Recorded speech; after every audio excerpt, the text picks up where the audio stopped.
Welcome all. Myself Sheetal Darade from Yeshwantrao Savan College of Pharmacy, Ahmednagar.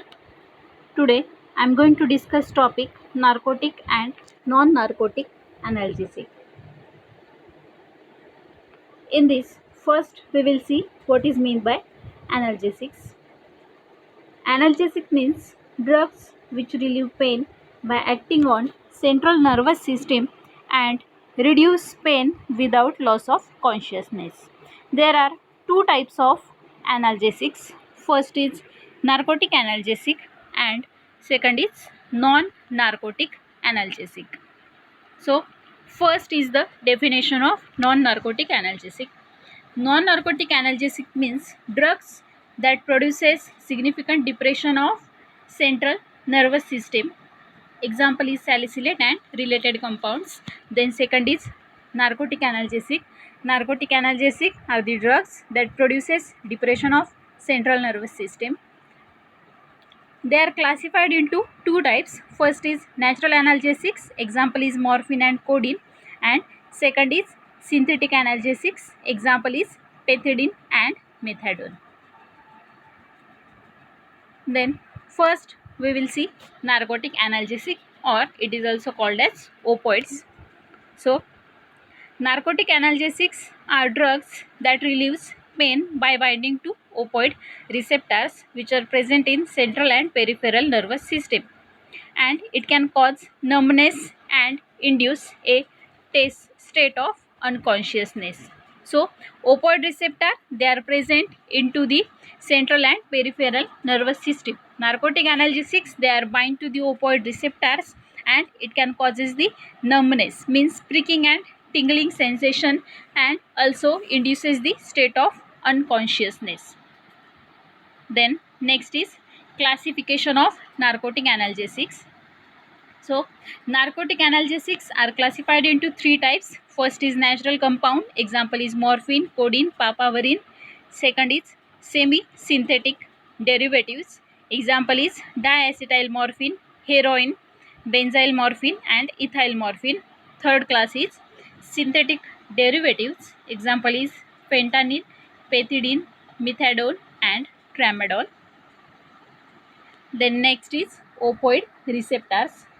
So all opioid receptors are linked through G proteins to inhibition of adenylate cyclase. They also facilitate the opening of potassium channels. This opening of potassium channels causes the hyperpolarization. So hyperpolarization means change in the cell membrane potential that makes it more negative, and opioid receptor inhibits the opening of calcium channels by inhibiting the transmitter release. Then next is mechanism of action. So all the opioid receptors are G protein coupled receptors and it inhibits the adenylate cyclase. So in this figure there is a opioid receptor. Due to activation of opioid receptor, decreased calcium influx occurs. So in response to this, there is a decreased release of excitatory neurotransmitters such as glutamate.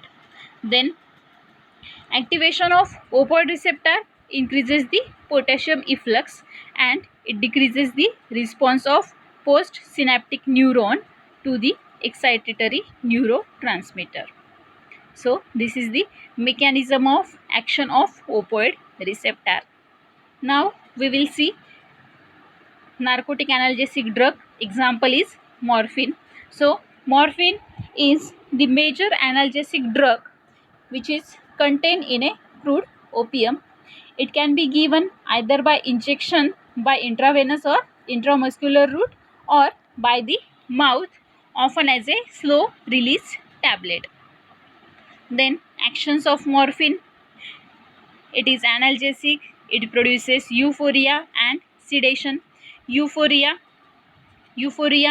means the state of excitement or excessive happiness, and sedation means it produces sleep and it gives the calming effect. Then next action is respiratory depression and suppression of cough. Then it also reduces the gastrointestinal motility and causes the constipation. So these are the actions of morphine. Then here are some images of poppy plant from which the morphine is obtained. Then next is pharmacological actions. First is analgesia. It is strong analgesic. Then visceral pain is relieved better than the somatic pain. So visceral pain means pain from the activation of the thoracic, pelvic and viscera, and somatic pain means it includes the skin pain and tissue pain. So the visceral pain is relieved better than somatic pain. Then as the dose of morphine increases, degree of analgesia also increases. Then associated reactions to pain are also relieved: apprehension, fear and autonomic effects. Apprehension means the anxiety. Then tolerance to pain is better. These are the analgesia pharmacological actions of morphine. Then next is sedation action. In sedation, it produces drowsiness and indifference to the surrounding. Drowsiness means excessive sleepiness. Then inability to concentrate and extravagant imagination, apparent excitement. Then larger doses produces sleep. Then mood effects, pharmacological action of mood effects. In normal person, calming effect and mental clouding. Then feeling of detachment, lack of initiative, sometimes dysphoria may occur. Dysphoria means state of unease. Then in persons with pain and addicts, there is a sense of well-being. Then morphine also produces the euphoria. Euphoria means, as we seen, it means the intense excitement or the happiness. Then next is pharmacokinetics of morphine.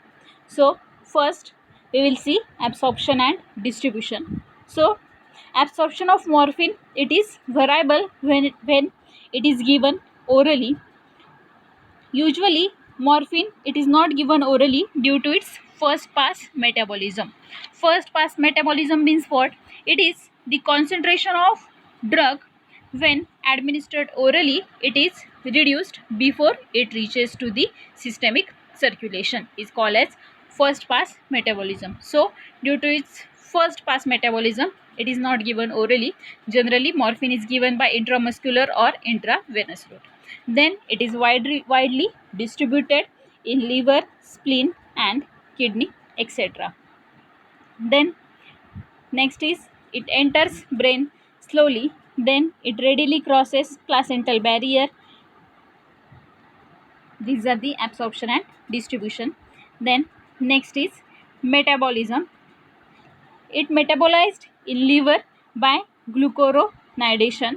Then morphine 6 glucuronide is formed. It is analgesic, used in renal failure. Then next is excretion. It is excreted via urine. Then via urine, its plasma half-life is 2 to 3 hours. Then action lasts for 4 to 6 hours and it is completely eliminated in 24 hours. Then adverse effects of morphine: respiratory depression, it occurs in infant and old people. Then sedation, mental clouding, dysphoria. Then hypotensive effect. Then apnea means cessation of breathing. Then urinary retention means there is a difficulty in completely empty of bladder. Then idiosyncrasy. Idiosyncrasy means what? Idiosyncrasy means abnormal physical reaction by individual to the drug, and it also shows the tolerance and dependence. So these are the adverse effects of morphine. Then next is mechanism of toxicity. So opioids stimulate the opiate receptors which are present into the CNS, and it produces the sedation and respiratory depression. So due to this respiratory failure and as a result of apnea and pulmonary aspiration, there is a chances of death. So apnea means there is a cessation of breathing, and pulmonary aspiration, it means entry of material from the gastric GIT into the larynx. So the opioid or narcotic analgesic drugs, they stimulate the opioid receptors, then it causes the sedation, respiratory depression, then it also results into the apnea and pulmonary aspiration. That's why death may occur. Next is morphine poisoning. In morphine poisoning, symptoms are euphoria, then hallucination, tachycardia, means increase in heart rate, then vomiting, lethargy, it means lack of energy, then constricted pupil and constipation. So these are the symptoms of morphine poisoning. Then diagnosis. Diagnosis is done by Marcus test. In diagnosis, mix 3 ml of sulfuric acid with 3 drops of formalin and add this to the suspected tissue or fluid. Then a purplish color develops which gradually turns blue. So this is the Marcus test which is used for the diagnosis of morphine. Then next is treatment. In treatment, endotracheal intubation is done. So endotracheal intubation means it is a medical procedure.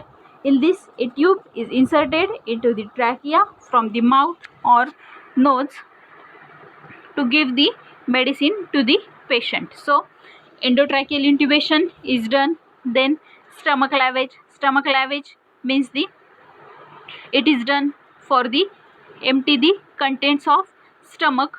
In case of poisoning, generally stomach lavage is used. Then naloxone, it is used as antidote in the case of morphine poisoning. Antidote means it is a medicine which is given to counteract the poison. Then naloxone dose is 0.4 to 2 mg intravenously, as little as 0.2 to 0.4 mg it is usually effective. Then here we completed the narcotic analgesics. Then second class of analgesics is non-narcotic analgesics. In non-narcotic analgesics there are 4 classes. First is NSAIDs, then second is acetaminophen, third is flupirtine, then ziconotide. So in this we will see the aspirin. So here are pharmacological actions of aspirin. So aspirin is an analgesic, antipyretic and anti-inflammatory drug. It is weaker analgesic than morphine type of drug. So 6 mg morphine, it is stronger than codeine 60 mg and it is also stronger than aspirin 600 mg. Then aspirin also relieves inflammation, then tissue injury, but it is ineffective in visceral and ischemic pain. Then aspirin does not produce the sedation, tolerance or physical dependence. Then aspirin resets the hypothalamic thermostat, means it controls the body temperature and it reduces the fever by promoting heat loss, but it does not decreases the heat production. Then its anti-inflammatory action is exerted at high doses.